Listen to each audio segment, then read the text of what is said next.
let's say moving to unlocking the power of mind, I mean, conviction and human potential.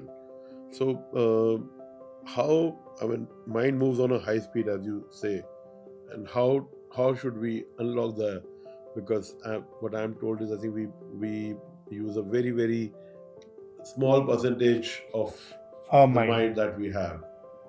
And in fact, that's what I think in that chapter in my book, I have also written about it that we don't realize what exactly is the power of our mind. It's been told many times. I mean, I'm not the first one to say that the mind has unlimited power, Yeah. and we are only using a bit of it. And it is again what I say always, that it is again incumbent on us how to unlock this potential of this mind. And people who have done it have seen that, whether it is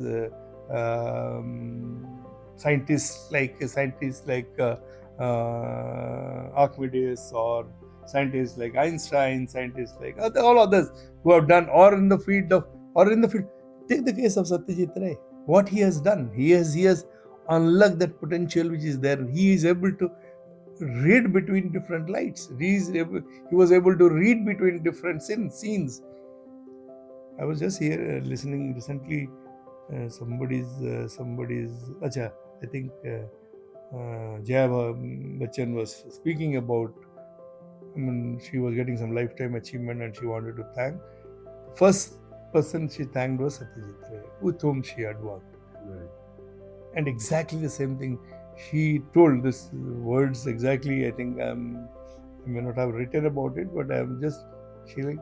He knew the potential of his mind, and he unlocked it, and he experimented it on all these actors whom he had. That is something really great. So that provides us ammunition, that provides us direction, that provides us a thought of a sort of ways or means to think about it. What we all should also do to unlock the potential of our mind. So, sir, how should we train our mind for excellence? See, there are quite a few ways. Of course, I mean, if I go by what I am advocating every point of time, that you train your mind to be attentive at all points of time. Long back, I think initial days of our podcast, we had spoken about that we have antennas up. Please keep that antennas up always, and that should pick up everything which is around you, and you can then you feed it to your mind, and you can unlock that potential. You can know how you can really do something about it. There could be many other ways also. How do you sharpen your skills? Right. Do sharpen your skills, and then that I mean, many times it has been told by many people also that you start playing a musical instrument at the age of 60, your brain will improve. You will not get affected by all those dementia and other diseases. You will not get affected because there are some potential in your mind you are trying to unlock. We were talking about this unlocking the potential. So to me, this human resilience also plays a very important role in unlocking the potential. I'll give you the example of someone you might not have known. He's from Orissa and he's known as Sant Kabi, and he's Bhima Bhoi. His name was Bhima Bhoi. He came from a very poor family. He was also blind. Just imagine in those conditions, we are talking of centuries back. In those conditions, reading, writing not becoming possible, but still he had so much of resilience, and he unlocked the potential of his writing, and he wrote several poems, and his poems are so powerful. You pick up any stanza, it will have wealth of meaning. I mean, and he just became, I mean, he just wrote about everything, whatever in life, whatever is happening, or whatever is true for somebody, and how people should take it. He wrote all about that. And it is completely, I mean, I don't know, we don't have yeah in Odia, but sometimes we can have that also. Uh, you read his poetry, you will be moved.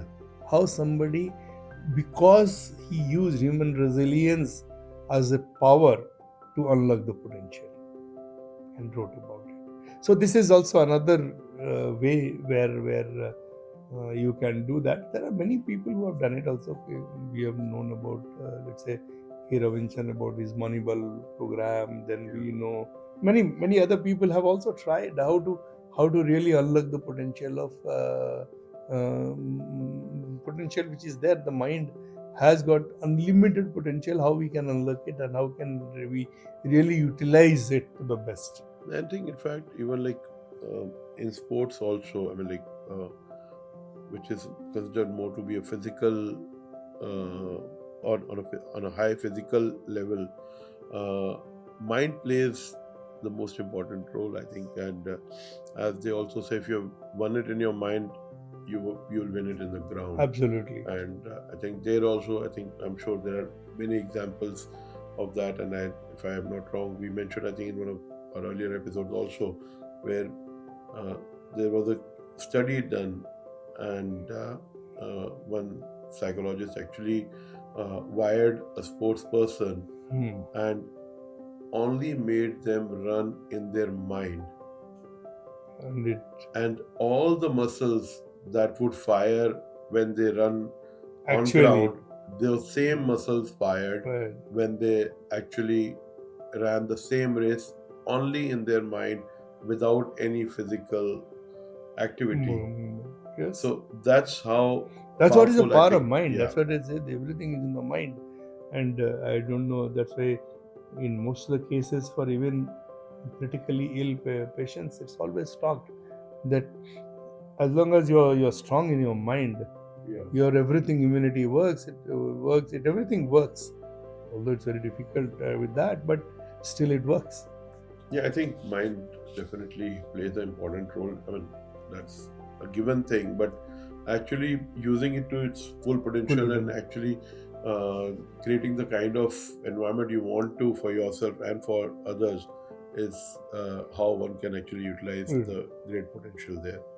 Uh, and in fact, I think that also gets us into the potential ideas of those untapped ideas that we are yet to reach. I think, again, I mean, it's all about mind. So if you can just elaborate on that. Yeah. See, well, that's what. And before anything else, let me tell you, if the startup ecosystem today is booming or it is doing good, or at least we have got, it is because somebody has tapped those ideas, Right. those untapped ideas. So you see, there are two parts of it. Of course, I would like to add here that one is that how do you tap those untapped ideas which is within yourself? How do you tap those untapped ideas which is there amongst your ecosystem? So when you, I mean, the first one could be easy. First one could be easy in the sense difficult and easy, because how do you realize yourself that what is that untapped idea which is there with me? So you will take time on that. But the second one is extremely important, because you can create an environment, create an ecosystem where people get encouraged to take out ideas. Right. So many companies, if you look at Google, if you look at even in Indian Oil also, we had lots of ways of bringing out those ideas. You may have called it, I mean, in Indian Oil, we may have called it just a suggestion scheme. Right. But that was the intention, that how people can give ideas which can be implemented. Right. Small ideas. I remember somebody had given some ideas. I'm talking of 2025 years before. And the idea was that why can't, that time faucets were not so common in bathrooms. He had seen it somewhere, so he told, maybe he had traveled, so he told, why don't we, in our township, we convert or provide faucets at all the places. The advantage is that you had written about it. The advantage is that it saves so much of water. Right. Earlier you was using bucket or mug and all those things, there was a lot of wastage of water. So if you are using a faucet, simple idea, but of course later on, now it is a common thing. Now it is no more. So an idea is already, but this is what it can come to. So there are many ways you can spot the ideas. You can, many companies hold melas for ideas. The hackathons basically are for ideas. Right. So how do you, those untapped ideas, how do you bring it out? How do you really do it?